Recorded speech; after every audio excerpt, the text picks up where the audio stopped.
Hello, Martin. Hello. I know you have been observing China for such a long time, and recently China has been rallying for common prosperity and expanding on plans to reduce the income inequality, citing education, training, the internet, and urbanization as major vehicles in this drive. President Xi Jinping once said, common prosperity is an essential requirement of socialism and a key feature of Chinese style modernization. However, many voices in the West argue that common prosperity is just a new way for the Chinese government to tighten its grip, and that it may stifle China's economic dynamism and even drag down the global economy. So, how do you understand the concept of China's Common Prosperity Initiative? Well, I think it's a very interesting development. One of the most important developments, in a way, since 1978, because since 1978, inequality has grown enormously in China. So this is a very important moment, in my view, in China's development, which is a new stage of modernization, which redefines modernization to embrace a notion of relative equity in the relationship between different parts of the population. That it's no longer that the icons of China's development are no longer as they were to some extent, or have been to some extent, the rich or the super rich, and now in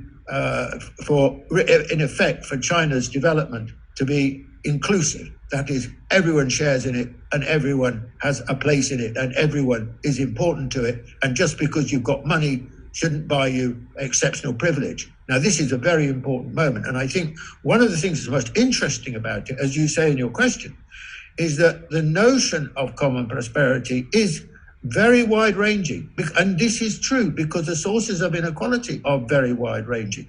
So, for example, it's not just about wealth, it's not just about income, it's also, for example, about access to education. Absolutely key question in China is the ability of the privileged to buy their kids much better education, for example, through tutoring or through, while they're at school, or through private schools. And I think that the Chinese government is absolutely right to tackle this question head on. I mean, in my own country, this is a huge problem, private education.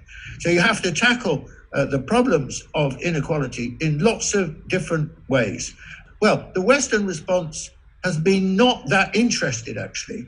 It has been mildly interested, but not very much so. So the commentary has been, bordering on the negative. Yes, that's true, but all commentary on China at the moment in the West is basically negative. So that's not a source of surprise to us. But actually, it's also a problem for the West. Because if China successfully tackles this problem, then it raises the question in the West, well, why haven't you done anything about inequality? Because ever since around about 1980 and the development of neoliberalism and so on in the West, inequality has grown enormously. Right across the West. There's not an exception in the West. The most brutal example is the United States. And inequality is not something which is, ignored, because it's a major political source of debate and argument in the West. So if China sets that example, I think this then poses the question, well, what about you in the West?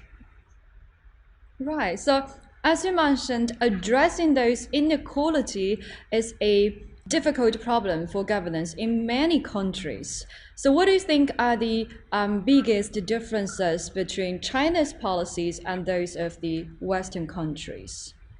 The main difference is China's addressing it and doing something about it. And the West is really doing very little. The reason you get a situation like this over time, I mean, there's partly some material objective factors that lead to it, but there's also a big problem, which is the problem of vested interests.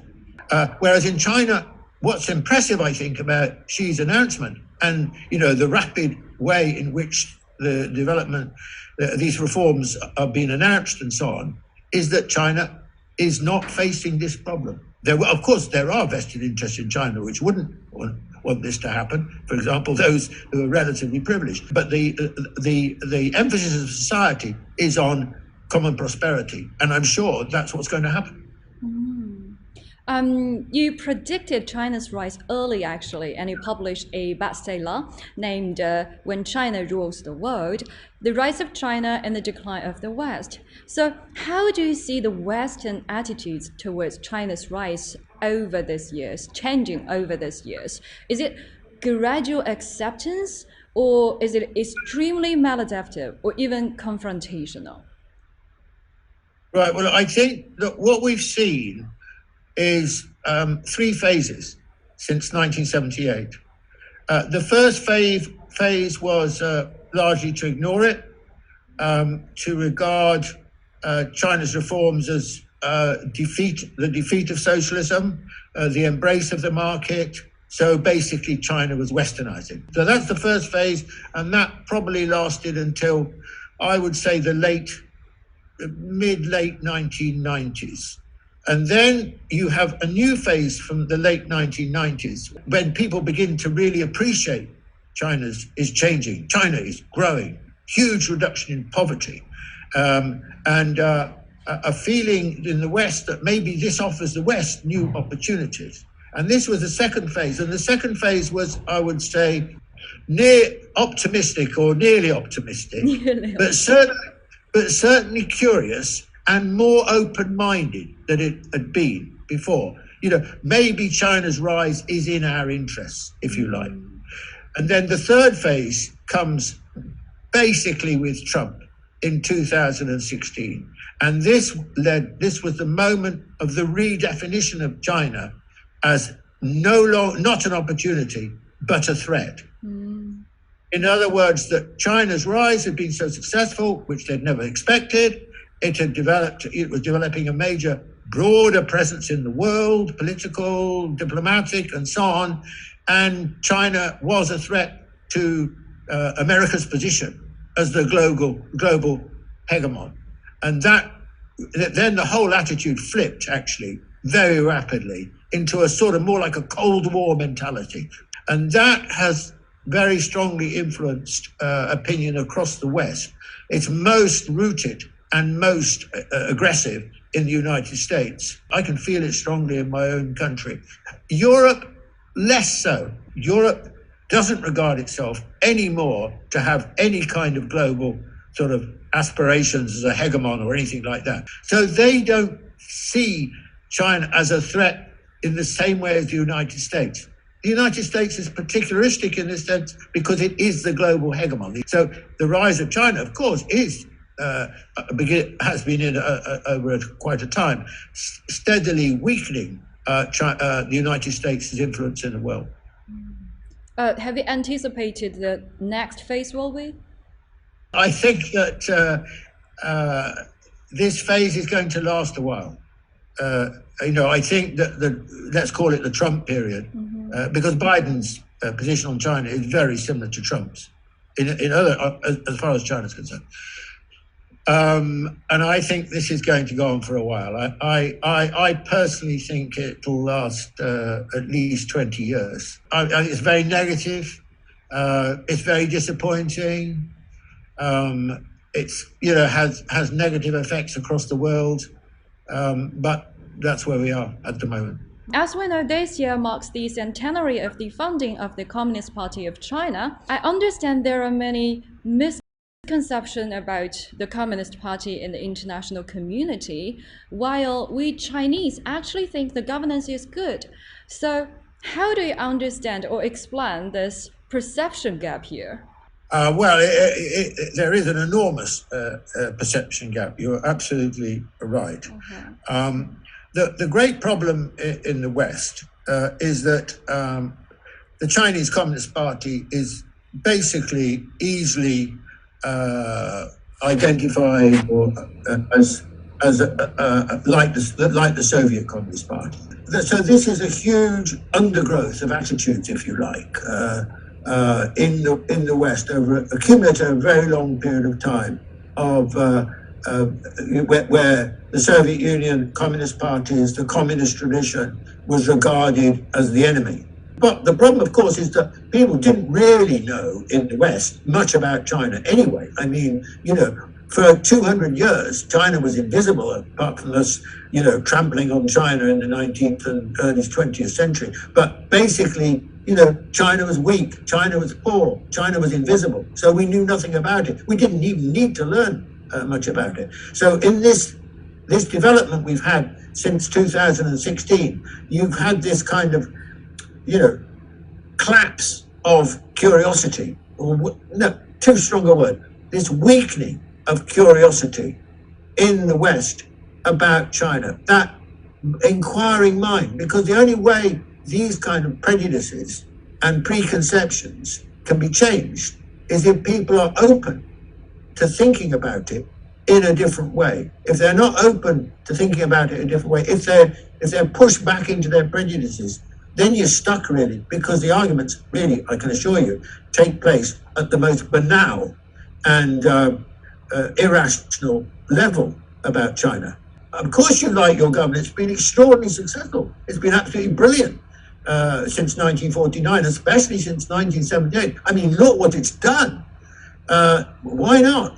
But this is, you can obviously appreciate this firsthand. It's intimate to your lives.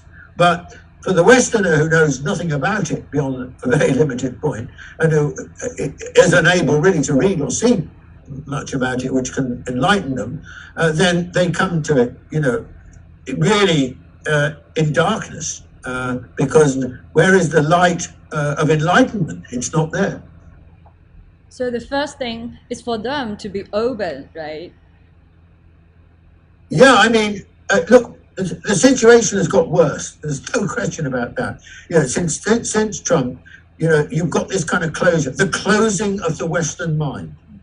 That's what happens after 2016. The fact that your governance system has performed so creditably, so marvelously over this period, is just not appreciated in the West. They've just got no inkling, no understanding of it, because it's all reduced to control, repression, and so on. It's an extraordinary one-dimensional view of China. The relationship between China and the US has always been the focus of international attention. And according to the US Secretary of State Antony Blinken, the new administration's approach to China is to be competitive when it should be, and collaborative when it can be, and adversarial when it must be. And Biden himself also emphasized that stiff competition defines US-China relations. However, China opposes defining these relations as competitive and calls for communication in an attitude of equality and mutual respect. So how do you see the Biden administration's China policy, and how will the relationship between China and the US develop, in your opinion? The relationship between the US and China is defined primarily by rivalry and only secondarily by cooperation. Whereas previously, I would say it was probably defined by cooperation and only secondarily by rivalry. And that's been the big shift in the situation, I think. And I think this is going to continue for quite a long time, because America has shifted. It's not just Trump, it's not just Biden, it's American public opinion. This is a big groundswell of opinion, has moved from one position, China is an opportunity, to another position, China is a threat. And that's not going to go quickly. These things don't, when you get these shifts in eras, shifts in periods, in relations and so on, they don't go away quickly. The Cold War lasted over 40 years. The stability in the relationship between China and the US, very good period, lasted 40 odd years. They last a long time. And this period, I think, will last another at least 2 decades. Why? The reason is because the United States has to come to a recognition that China is here to stay. It is different. It has a different view of the world, and it has to come to accept this. The relationship must be based on one of mutual respect and equality. China is no longer a junior player. China is in the same peer group as the United States. The United States has never hitherto recognized that. That was not the situation in the long period from 1972 to 2015, before Trump. It was never like that, because America always thought that China was the junior partner in the relationship. It would never economically challenge the United States, and eventually it would westernize and become like a Western-style country. That's what they thought. Those were the two assumptions that underpinned the American attitude. And they were wrong. They were always wrong. And that's why America has shifted. Now America has to then come to the position that it has to treat China and respect China as its equal in the world. Now, that requires a huge shift in public opinion at all levels in the United States. That's why it's going to take time, because America has got to work through that situation. And it is very traumatic for the United States. The United States has always thought of itself, or has long thought of itself, particularly since 1945, as number one in the world. It's part of its DNA. So to let go of that situation, to begin to understand that it's no longer in that situation in the world, is going to be a long, painful process with many twists and turns. So that's why I think that this is going to go on for a long time, and we all have to kind of find ways of dealing with that and adapting to the situation. But it won't go on forever. In the foreseeable future, in the immediate future, China is not going to be, is not going to surpass the United States in ways that have become absolutely clear and categorical. In 20 years, I would say that will be the situation, that the Chinese economy will be twice the size of the American economy.